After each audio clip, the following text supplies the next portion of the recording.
Hello everyone, welcome to maths hub.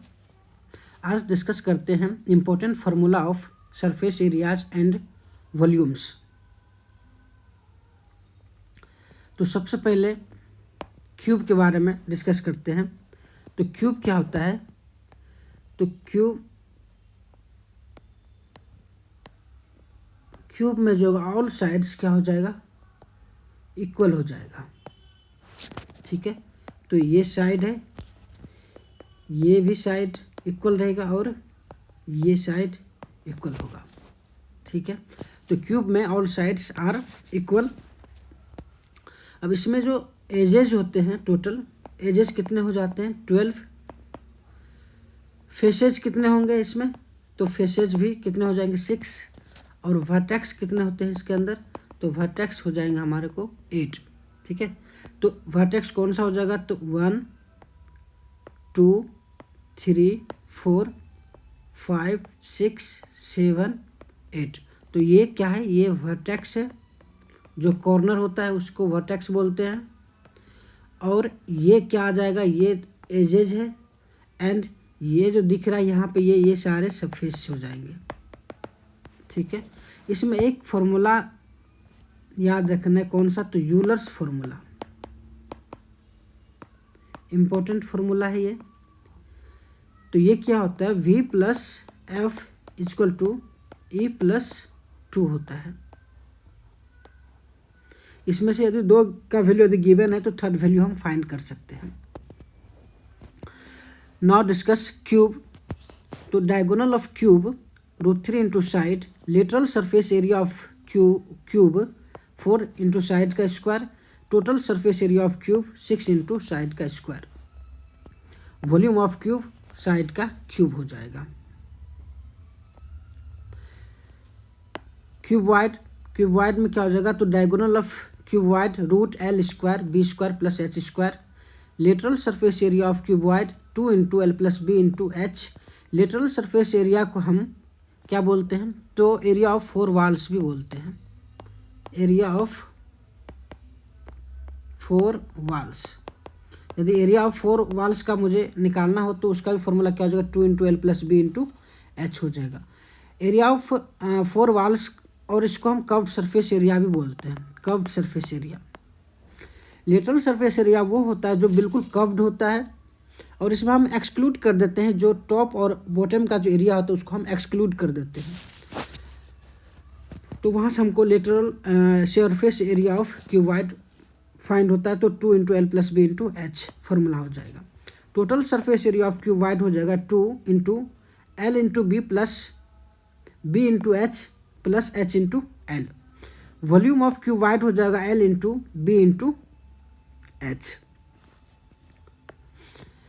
अब discuss करते हैं सिलेंडर क्या होता है। तो सिलेंडर क्या होता है? तो सिलेंडर पहले बना लेते हैं।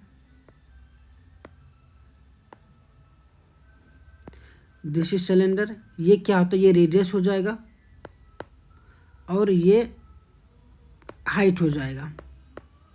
ठीक है, तो curve surface area of cylinder हो जाएगा 2πRH। ठीक है, तो यदि मुझे कर्व सरफेस एरिया फाइंड करना होता है तो कर्व सरफेस एरिया क्या होता है कि यहाँ पे पेरीमीटर ऑफ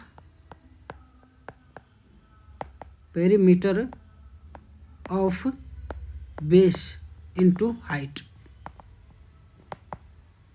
ये हो जाता है कर्व सरफेस एरिया ऑफ। यदि मुझे किसी भी फिगर का 3D में यदि मुझे curve surface area of find करना है तो पेरीमीटर ऑफ बेस कितना है? बेस क्या है? पेरीमीटर, और उसको हम हाइट से यदि मल्टीप्लाई कर देते हैं तो हमारे को curved surface area of cylinder find हो जाता है। तो यहाँ पे जो पेरीमीटर ऑफ बेस क्या है? यहाँ बेस एक सर्कल है। ठीक है, और जो बेस का पेरीमीटर जो होता है, सर्कमफेरेंस जो होता है, वो क्या होता है? तो वो होता है 2πr होता है, और इंटू हाइट क्या h है, तो यहाँ से आ जाता है 2πRH। क्लियर है? उसके बाद total surface area of cylinder हो जाएगा, इसमें आ जाएगा कर्व सरफेस एरिया प्लस ये जो टॉप में जो एरिया है और नीचे जो सर्कल एरिया है, ये दोनों इसमें इंक्लूड हो जाता है। यानी कि curve surface area plus 2 into area of base. तो बेस यहाँ पे क्या है, बेस यहाँ पे क्या है, हमारे पास सर्कल है। तो यहाँ पे आ जाएगा curve surface area, that means 2 pi R H plus 2 into pi R square. यहाँ से पाई 2 पाई आर कॉमन आ जाएगा, तो बच जाएगा हमारे पास आर प्लस एच। तो यहाँ से ये आ जाता है। टोटल सरफेस एरिया में हम बेस सर्कल जो होता है उसको हम ऐड कर लेते हैं, और कर्व सरफेस एरिया में एक्सक्लूड कर देते हैं जो टॉप और बेस सर्कल होता है उसका एरिया। तो यहाँ वॉल्यूम ऑफ सिलेंडर हो जाएगा पाई आर स्क्वायर इंटू एच। कौन हो जाएगा, कौन कैसे बनेगा, इस तरह से। तो ये आर हो जाएगा, ये एल हो जाता है जिसको स्लांट हाइट बोलते हैं, स्लांट हाइट, और ये हो जाएगा एच जिसको हम क्या बोलते हैं, हाइट बोलते हैं। तो slant height of cone is equal to root R square plus H square. तो आर स्क्वायर, तो ये जब भी होता है ये 90 डिग्री होता है यहाँ पे। तो यहाँ से बाय द पाइथागोरस थ्योरम हम बता सकते हैं ये तुम्हारा हाइपोटेनस हो जाएगा, तो L square is equal to R square plus H square हो जाता है। और यहाँ से जब एल फाइंड करेंगे तो रूट के अंदर हो जाएगा R square plus H square. तो यहाँ से फॉर्मूला आता है curve surface area of cone pi R L होता है, total surface area of cone pi R R plus L हो जाता है, वॉल्यूम ऑफ कॉन हो जाएगा 1/3 पाई R square H.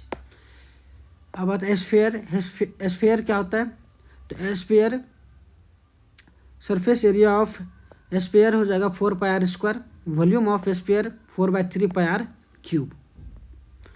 Hemisphere, hemisphere whose radius R, curve surface area of hemisphere 2 pi R square, total surface area of hemisphere 3 pi R square, volume of hemisphere 2/3 pi R square हो जाता है। यदि volume याद है 2/3 pi R square, तो 2 pi R square हो जाएगा क्या हमारे को curve surface area of hemisphere, and 3 pi R square क्या हो जाएगा हमारे को यहाँ पे, तो total surface area of hemisphere. तो आज यहीं तक रहने देते हैं। यदि अच्छा लगा तो please like, subscribe and share कीजिए।